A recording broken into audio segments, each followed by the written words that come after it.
সব ঠিক আছে তো? ঈশিতা, তুমি কামের পোলা লাগে বাইকে যেতেছো? তোমার আমি এত ভালোবাসলাম, এরপরে তুমি কামের পোলা লাগে বাইকে যেতেছো?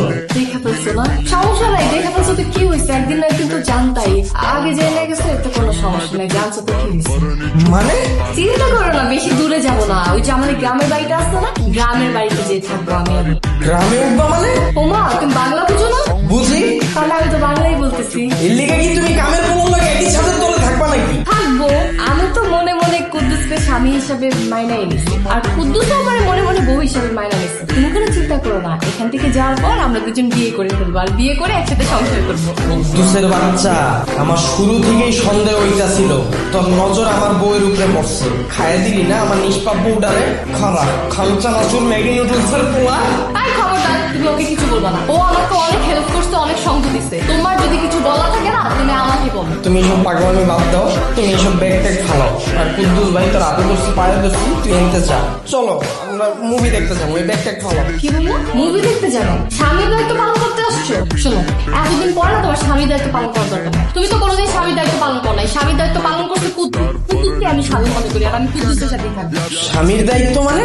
স্বামীর দায়িত্ব মানে বুঝতেছো না? বুঝবা কি করে? তুমি তো জানোই না যে স্বামীর দায়িত্ব কাকে বলে। তোমার মনে পড়ে কিছুদিন আগে তোমাকে আমি কল করে বলছিলাম, বাবু আমার অনেক বোরিং লাগতেছে, আমার ভালো লাগতেছে না, তুমি একটু অফিস থেকে তাড়াতাড়ি আসো, এসে চলো না আমরা কোথাও ঘুরতে যাই, আমরা কোথাও যে মুভি দেখি। তুমি আমাকে কি বলছো? এই তুমি কি পাগল হয়ে গেছো? তোমার মাথায় কি সমস্যা আছে? আমি অফিসে আছি, অফিসের কাজ আছে, তোমার সাথে মুভি দেখতে যাওয়ার মতো সময় আমার কাছে নেই। বাসায় কুদ্দুস আছে, কুদ্দুসকে নিয়ে মুভি দেখতে যাও। আচ্ছা ঠিক আছে, মানলাম তোমার অফিসে অনেক কাজ ছিল, তাই তুমি আমাকে বলছো কুদ্দুসকে নিয়ে মুভি দেখতে যাই। কিন্তু সেদিন তো রাত 10টার সময় অফিস থেকে আসার পরে তোমাকে আমি বলছি যে বাবু আমার অনেক ফুচকা খেতে ইচ্ছে করতেছে, তুমি আমাকে নিয়ে একটু ফুচকা খেতে যাবা? তুমি কি বলছো?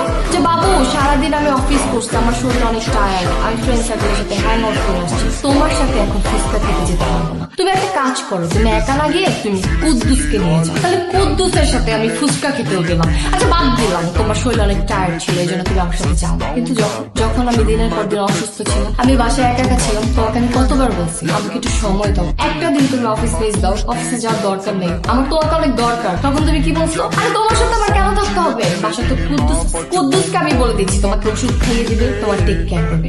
তাহলে তুমিই বলো, যে মানুষটা আমাকে টেক কেয়ার করতেছে, আমাকে নিয়ে মুভি দেখতে যেতেছে, আমার ইচ্ছা পূরণ করতেছে, আমাকে ফুচকা খাওয়াইতেছে, তাহলে সেই মানুষটাকে আমি বিয়ে করবো না? তোমাকে দিয়ে আমি কি করবো? তুমি তো আমার কোনো কাজেই আসতেছো না। আরে বাবা আমি সব বুঝলাম, মানুষ ঘরে কাজের লোক কিল লিগা রাখে, কাজ আগায় দেওয়ার লেগা। তোরে তো আমরা এর লিগেই রাখছি যেন সব কাজ আগায় দেয়, এর লিগে আমি কইছি যেন তোমার লগে যায়। আর তুমি ওর লগে বিয়ে করবো, কি হয় কিছু করে? কয় টাকা কামায়?